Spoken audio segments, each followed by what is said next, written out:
I'm Mo Rocca, and I'm excited to announce Season 4 of my podcast, Mobituaries. I've got a whole new bunch of stories to share with you about the most fascinating people and things who are no longer with us. From famous figures who died on the very same day, to the things I wish would die, like buffets. All that and much more. Listen to Mobituaries with Mo Rocca wherever you get your podcasts. 'Twas the first night home for the holidays, and all through your town, not one thumb was quiet. A lot of swiping going down. You created the perfect Bumble profile with care, in hopes that your dream guy or gal may be out there. When what to your wandering eyes should appear but a ton of faces you haven't seen in years. There's a rando from high school, your ex from 8th grade, a kid you used to babysit, and your literal Uncle Dave. As cringe as this feels, the only thing worse would be if one of them stumbled upon your profile first. But there's no need to panic or erase your face from the app. You can go incognito with one simple tap. Disappear from the others till you say they're a match, and have more fun finding your next hometown catch. With peace of mind and your profile hidden from sight, happy holidating to all, and to all a good night. Happy holidating with incognito mode from Bumble. Download today. This is Optimal Relationships Daily, episode 2013. Why apologize to your young adult if it didn't happen or you don't remember it? By Dr. Jack Stoltzfus of parentslettinggo.com. Hello, everybody, and welcome back to ORD with me, your host and narrator, Greg Audino. And in case you didn't know, on Thursdays and Fridays, the content here focuses on parenting specifically. So today, we will hear an article about how and why to apologize to your young adult child for something that either didn't happen at all or you don't remember it happening. Let's hear what acclaimed therapist and writer Dr. Jack Stoltzfus has to say as we optimize your life.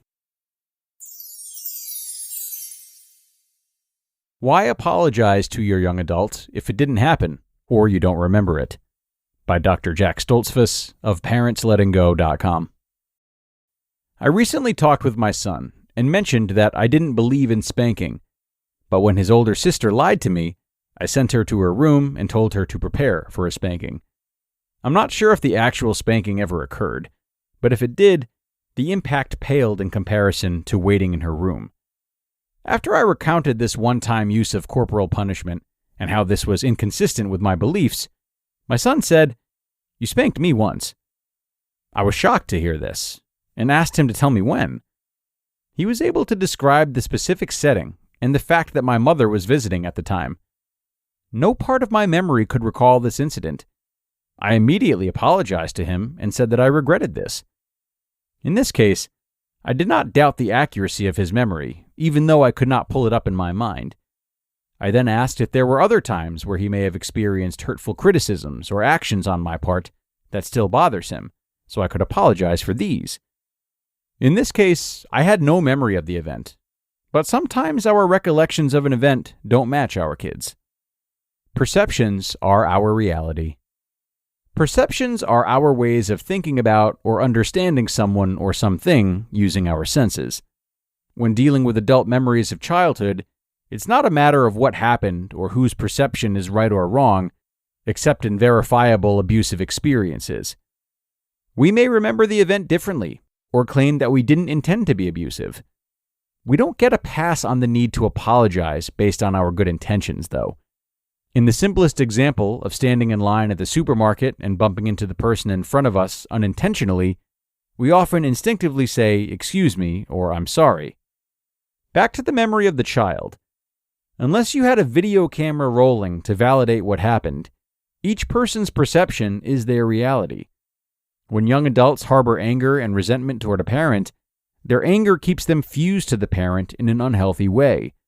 This fusion can also be true if a parent harbors anger or resentment towards a young adult child.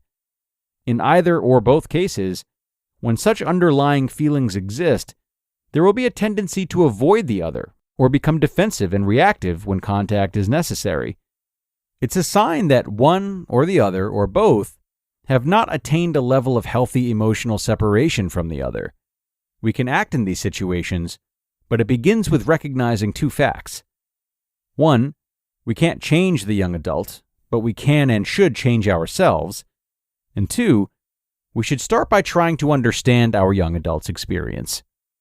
Listen. It's essential to listen non-judgmentally and non-defensively with a level of compassion and empathy that validates how the young adult feels about a past incident. You believe that when I grabbed you by the ear, you felt abused and humiliated and hated me for this. Such a reflective statement acknowledges the experience and the feelings of the young adult. We may not validate their recollections, but we can validate how they feel. Listen for what is not being said. Underlying themes driving their anger and reactions. I argue that young adults need to stand up to their parents and push back on a parent's views and actions, past or present, to which they disagree. It's part of the establishment of an independent I. Sometimes they do this in clothes, tattoos, or arguments challenging their parents' views. Also, underneath the young adult's anger and attack is hurt and sadness about the lack of closeness to the parent. Please keep these points in mind, as they can soften the tendency to take things personally. Apologize. An apology is one of the healing practices that parents need to strengthen or employ to address unresolved issues with the young adult that keep the young adult and the parent negatively fused or enmeshed. One of the failed launch positions that a young adult may take is where they continue to fuse to the parent through anger and resentment. They blame the parents for their past and present troubles, consciously or unconsciously, and as such, can't move towards self-sufficiency and independence. Suppose the parent engages the young adult in a defensive, angry, or otherwise reactive manner.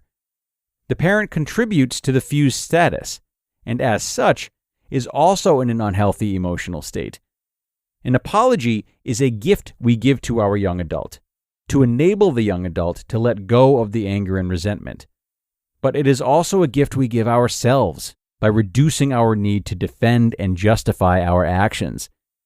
The estrangement of parents and young adults is a growing problem, where parents and young adults are sacrificing their relationship for the need to be right. Why apologize, even if you believe that something didn't happen? Apologizing is the loving and right thing to do that will set us as parents free our young adults, and help restore the relationship. Unless you are a perfect parent, there is always room for an apology, and we need to acknowledge our imperfection. Such admission permits the young adult to recognize this as well. It's the loving thing to do, because it says no matter what I did or didn't do, or what you experienced as a child, I want to show you love and take responsibility for my parenting. This is another form of modeling that challenges young adults to take responsibility for their actions. It's important to understand that listening and trying to understand your young adult's position and apologizing are not admissions that the other person's perception is entirely accurate.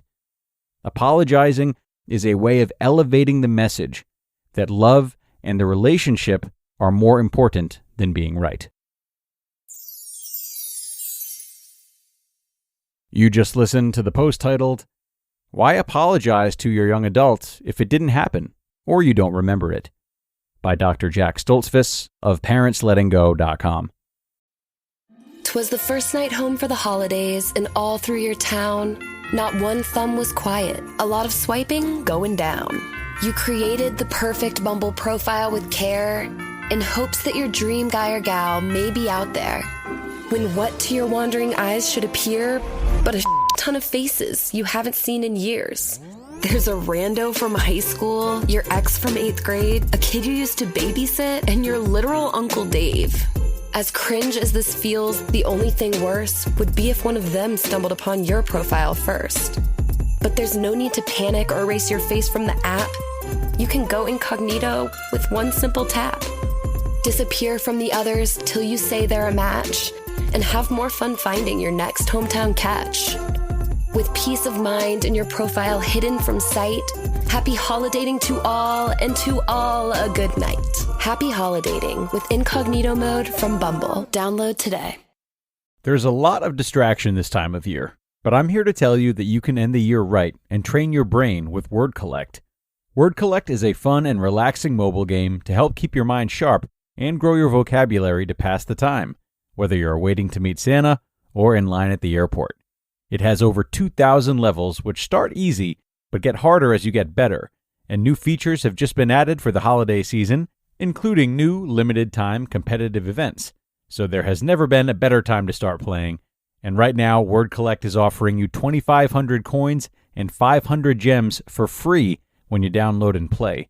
And those extra coins and gems definitely come in handy to help keep you playing when you get stuck, and take it from me, the last thing you will want to do is stop playing. So stop mindlessly scrolling through social media and train your brain while relaxing. Just go to the Apple or Google store and search for Word Collect. So if you're like me and want to end 2023 with a bang, download Word Collect for free today. And thanks a lot to Dr. Jack for this read. Now, one thing I really liked is his emphasis on the power of an apology in repairing and strengthening the parent-young adult relationship. Right, so he says that apologizing, even in cases where the parent does not recall the event or believes it didn't happen as the child remembers, is crucial. The idea of apologizing as a way to set parents free, I love that. And needless to say, it prioritizes emotional well-being as opposed to being right, which is a focal point we want in any relationship, not just parent-child. It helps parents move beyond the need to defend or justify their actions, as he said, which can, of course, be a barrier to emotional connection and understanding. However, while the principle of apologizing is really great, there still may be a lot of complexities in how these apologies are delivered and how they're received or heard, depending on the specific family dynamics and, of course, the nature of the apology. So with that said, it's still important to go beneath the surface with this idea and not overlook the individuality of the problem at hand between you and your child. So, with that, we are going to sign off, everybody. Thanks again for tuning into a really terrific episode here today, and also for staying until the end. I hope parents got a lot out of this one, and please remember that we have another parenting post coming up tomorrow, too. So be sure to tune in for that, where your optimal life awaits.